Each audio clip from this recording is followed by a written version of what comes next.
It's not that easy to say that you are wrong. It doesn't only apply to your work either, but it's a good place as any to put this particular advice into action.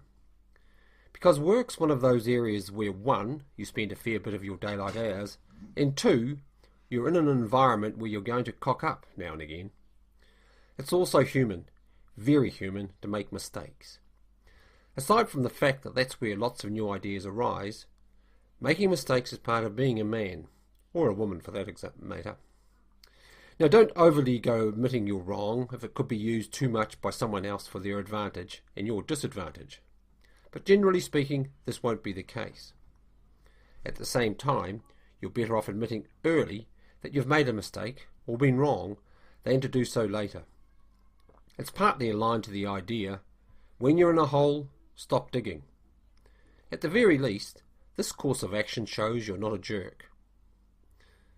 It also expands on a witticism by American humorist poet Ogden Nash, who made the observation, "Whenever you're wrong, admit it. Whenever you're right, shut up."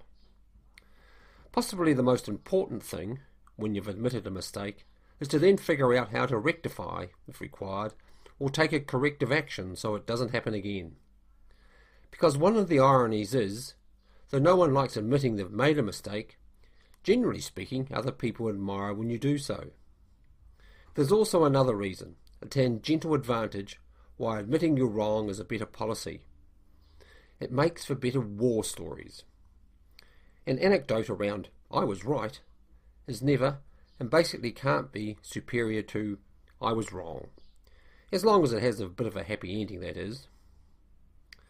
Don't go thinking I find this particular piece of advice easy to follow myself, however.